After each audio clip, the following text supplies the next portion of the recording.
మానవత్వం లేనివాడు, ఎమోషన్స్ లేనివాడు. ఒక ఆర్టిస్ట్ అయినందుకు ఆర్టిస్ట్గా కూడా సిగ్గుపడుతున్నాం. ఎందుకంటే జనరల్గా ఆర్టిస్టులు అంటే చాలా సెన్సిటివ్గా ఉంటారు, చాలా ఎమోషనల్గా ఉంటారు. మనం చూసాం ఎంజీఆర్ గారు కానీ, జయలలిత గారు కానీ, ఎన్టీఆర్ గారు కానీ, ఎవరైనా కూడా వాళ్ళు అంత స్థాయిలో ఉన్నా ఈరోజు అవన్నీ వదులుకొని అవి ఇచ్చిన ప్రజలకి సేవ చేయాలని ప్రజల్లో ఉంటూ ప్రజల భరోసాని పొంది వాళ్ళు సీఎంలు అయ్యారు. కానీ ఈ కుటుంబంలో ఎవరు ఎందుకు కాలేదంటే వీళ్ళని ఆ స్థాయికి తీసుకొచ్చిన ప్రజలకి కనీసం ఇప్పటి వరకు ఏ చిన్న సహాయాన్ని కూడా సొంత జిల్లాలో కూడా చేయలేదు. కాబట్టే అన్నదమ్ములు ముగ్గురిని సొంత జిల్లాలో సొంత నియోజకవర్గంలో ఓడించారంటేనే మనం అర్థం చేసుకోవాలి వీళ్ళకి భవిష్యత్తు రాజకీయంలో లేదని. ఎందుకంటే పవన్ కళ్యాణ్ గారు ఈరోజు సరి అయిన సమయంలో స్పందిస్తే ప్రజలు కూడా ఆయనకు మద్దతు పలుకుతారు. ఎప్పుడెప్పుడు చంద్రబాబు నాయుడు తప్పులు చేస్తాడో అప్పుడు ప్లాస్టర్ వేసుకుంటాడు. ఎప్పుడెప్పుడు చంద్రబాబు నాయుడు ఇరుక్కుపోతాడో చేసిన తప్పులకి అప్పుడొచ్చి చంద్రబాబు నాయుడికి సపోర్టివ్గా మాట్లాడటం చూస్తుంటే ప్యాకేజీ కోసం చంద్రబాబు నాయుడికి ఈ పవన్ కళ్యాణ్ ఎంత విధేయతగా ఉన్నాడో అర్థమవుతుంది.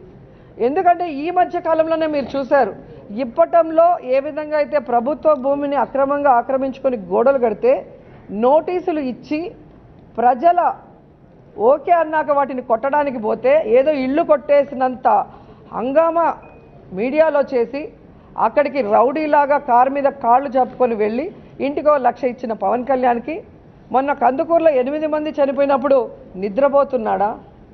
జనవరి 1 3 లేడీస్ చనిపోయినప్పుడు నిద్రపోతున్నాడా అని నేను అడుగుతున్నాను. అంటే ఇప్పటంలో గోడలకున్న వాల్యూ కందుకూరులో గుంటూరులో చనిపోయిన ఆడవాళ్ళకి వాళ్ళ కుటుంబాలకి లేదా అని అడుగుతున్నాను. కనీసం పరామర్శించలేదు, 10 పైసలు సహాయం చేయలేదు. కానీ ఈరోజు జీవో నెంబర్ 1 రాగానే మా గొంతు నొక్కేస్తారా అంటున్నారు. మీ గొంతు ఎవరు నొక్కారయ్యా? ఎక్కడ చూసినా అబద్ధాలు మాట్లాడటం, జగన్మోహన్ రెడ్డి గారి మీద విషం చెమ్మటం తప్ప మీరు ప్రజలకు ఉపయోగపడేది ఏం చేస్తున్నారు? జగన్ గారు ఏం ఇచ్చిన వాగ్దానం చేయలేదో చెప్పట్లేదు. కాబట్టి పవన్ కళ్యాణ్కి రాజకీయ సమాధి ప్రజలు కట్టేస్తారు, దీంట్లో ఎటువంటి సందేహం లేదు. ఆయన రాజకీయంగా ఒక హుందాతనంతో రియల్ స్టేట్స్మెన్ ఇన్ పాలిటిక్స్ అన్నది ఆయన నిర్మాణాత్మకంగా అలా ముందుకెళ్తూ ఈ రోజున అత్యున్నతమైన పొజిషన్ మాజీ ఉపరాష్ట్రపతిగా ఆయన నిర్వహించి తన బాధ్యతలు చేశారు. కానీ ఆయన ఎప్పుడూ మదనపడుతుంటారు. నాతో కూడా ఆయన షేర్ చేసుకున్నారు.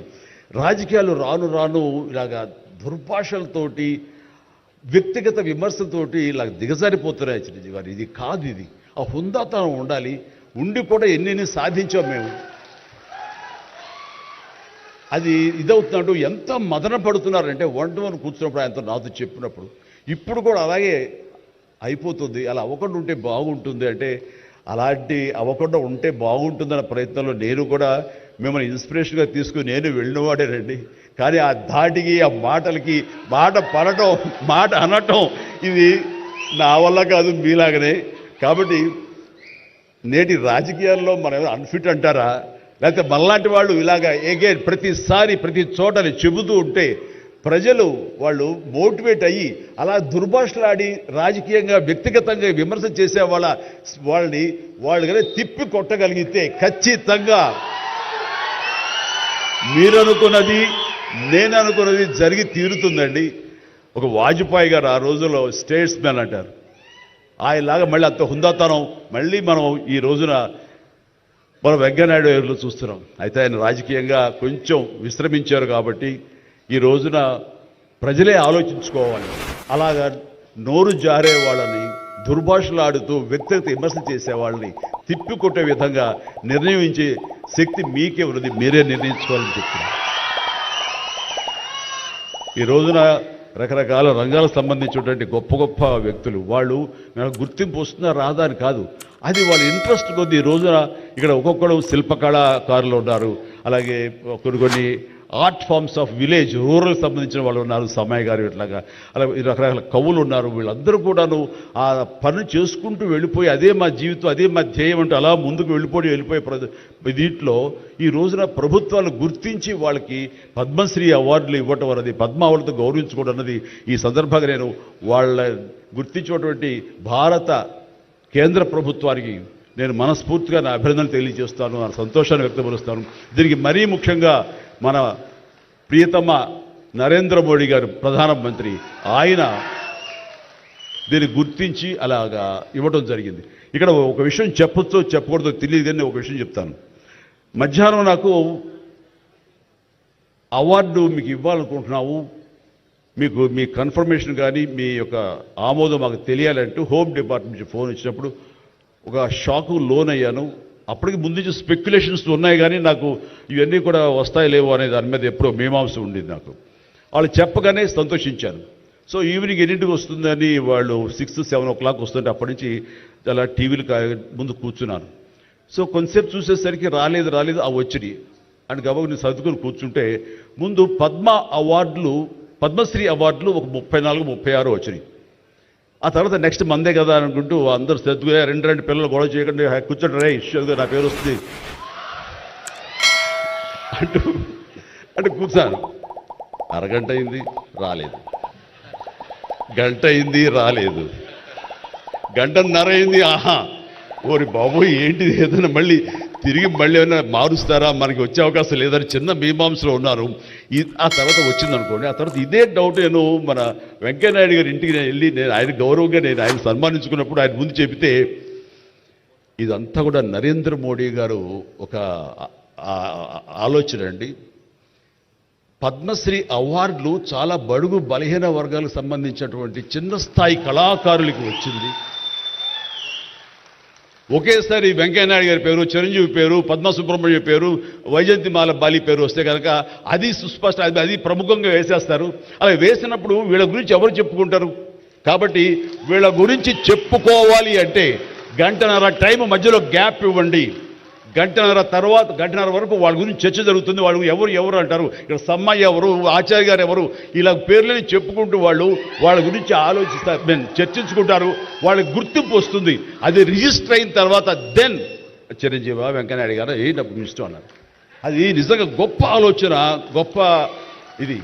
వారి గురించి తెలుసుకున్న తర్వాత నాకు నరేంద్ర మోడీ గారి మీద గౌరవం మరింత పెరిగింది ఆయన ఆలోచించి.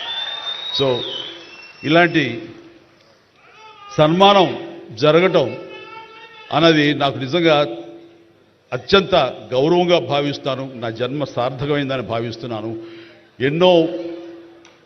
ఎన్నో కార్యక్రమాలు చేశాను. ఇది సినిమాల్లో రాణించిన కూడా సినిమాల్లో ఎంతో ప్రప్రథమ స్థానంలో ఎన్నో సంవత్సరాలు దశాబ్దాలుగా ఉండటమే కాకుండా ఆర్టిస్ట్కి సామాజిక బాధ్యత, సామాజికటువంటి సేవ చెయ్యాలి. అది నేను అనుకోను కాదు, ఏమీ కాదు, నాకు అనిపించి నా అభిమానులు అందరూ కలిపి వాళ్ళు ఎంతసేపటికి సినిమా థియేటర్లకో వాల్ పోస్టర్లకో పాలాభిషేకాలకో వీటి కొట్టుకోవడాలు వీటికి ఉండేటటువంటి కల్చర్ని మనం మార్చాలి అనే ఉద్దేశంతో వీళ్ళందరూ శక్తివంతులు. ఇలాంటి శక్తిని అన్గైడెడ్ మిస్సైల్లా ఉండకుండా దీని అన్నింటి ఛానలైజ్ చేస్తే కనుక వీళ్ళ చేత సత్కార్యాలు మనం చేయించుకోవచ్చు అనే భావం నాకు లేట్ 90s వచ్చింది. అందులో భాగంగా ఆ రోజున బ్లడ్ దొరకక ఎంతోమంది మరణిస్తున్నారని తెలిసిన తర్వాత ఇంతమంది ప్రజానీకం ఉండి కేవలం బ్లడ్ అనేది హాస్పిటల్లోనో లేకపోతే ఫార్మస్యూటికల్స్లోనో దేడు దొరకదు మనకి. అది మనిషి ఇంకో మనిషికి ఇస్తేనే దొరుకుతుంది. అలాంటిది మనుషుల్లో ఇన్స్పైర్ చేయక వాళ్ళు స్పందింపచేసే విధంగా ఎవరు ముందుకు రాక జరుగుతుంది. కాబట్టి నేను ఎందుకు చేయకూడదు? నా అభిమానులు అనేవాళ్ళు ఎస్ ప్రాణం ఇస్తామంటారు. ప్రాణం వద్దు, రక్తం ఇవ్వండి అంటూ నేను 25 సంవత్సరాల క్రితం ఇక్కడ బ్లడ్ బ్యాంక్ పెట్టిన తర్వాత ఈ ఉత్సాహం ఏమైనా పొంగులాగా ఉండి తర్వాత చల్లబడిపోతుందా అని అనుకున్నాను. కానీ లేదు, ఒక జీవనదిలాగా సాగుతూనే ఉంది. ఈరోజు కూడా మీ అందరి ప్రభావంతో ఎక్కడ మంచి కార్యక్రమం కానీ పుట్టినరోజు కానీ శుభకార్యం చేయాలన్న ప్రతి ఒక్కరు రక్తదానం కోసం ముందుకు వస్తున్నారు, రక్తదానం ఇస్తున్నారు అంటే కనుక దానికి ప్రప్రథమంగా నడుం బిగించింది నేను, నా అభిమానం చెప్పలో గర్వంగా ఉంది నాకు ఈ రోజుకి. అలాగే మన కరోనా క్రైసిస్ వచ్చినప్పుడు బయటికి వెళ్ళే అవకాశం లేదు, ఉపాధి లేదు, ఇంట్లో కట్టుబడి ఉండాలి. ఇలాంటి పరిస్థితుల్లో వాళ్ళందరికీ నిత్యావసర వస్తువులకు చాలా కష్టపడిపోతారు అనుకున్నప్పుడు నా ఇతర మిత్రుల సహాయ సహకారాలతోటి నేను పెద్ద ఎత్తున వాళ్ళకి 4 నెలల పాటు మన ఇళ్లలో తినే హై క్వాలిటీ గ్రాసరీస్ నేను వాళ్ళకి అందివ్వడం జరిగింది. అది వాళ్ళు బయటికి రాలేరు, పోలీసులు వాళ్ళు చాలా స్ట్రిక్ట్గా ఇంటికే పరిమితం చేస్తారు, ఏం తింటారు. అప్పుడు నా అభిమానులు నేను ప్రోత్సహించి వెళితే నా అభిమానులు ప్రతి ఇంటికి వెళ్ళి ఆ బ్యాగ్స్ ఇచ్చేవాళ్ళు. అది గొప్పగా నాకు ఎంతో సంతృప్తి ఇచ్చింది. అలాగే ఆక్సిజన్ దొరకని పరిస్థితుల్లో, ప్రభుత్వాలు కూడా చేయలేని పరిస్థితుల్లో, హాస్పిటల్స్ అన్ని కూడా చేతులు తీసిన పరిస్థితుల్లో నేను నా మిత్రుల సహకారంతో, నేను స్వయంగా నా అభిమానులతో వారం రోజుల్లో 32 ప్లేసెస్లో ఈరోజు ఆక్సిజన్ అందివ్వడం జరిగింది. అలాగే కాన్సన్ట్రేటర్స్ ఇవ్వడం జరిగింది. ఇవన్నీ కూడా ఏంటంటే చెయ్యాలనే తపనతోటి, బహుశా ఇవన్నీ కూడాను నాకు ఈ రోజున ఈ అర్హత రావడానికి, ఈ అవార్డు రావడానికి నాకు దోహదపడిందేమో అనుకుంటున్నాను. భగవంతుడా, ఇంకా నాకు ఈ శక్తి సామర్థ్యాలు ఇవ్వు, ఈ ఆలోచన ఇవ్వు. నేను అవార్డుల కోసం ఎదురు చూడను, అవార్డులు రావాలి కోరుకోను, లేకపోతే చాలు. వాళ్ళ గుండెలు ఉండే ప్రేమ కంటే ఏ అవార్డు పెద్దది కాదు. కాబట్టి ఇలాగా మిగతా జీవితం సినిమాలు చేస్తూనే ఉంటా, డ్యాన్సులు ఆడుతూనే ఉంటా, ఫైట్లు చేస్తూనే ఉంటా, మిమ్మల్ని అలరిస్తూనే ఉంటా. అలాగే ఈ సేవా కార్యక్రమాలు కొనసాగిస్తూనే ఉంటాను.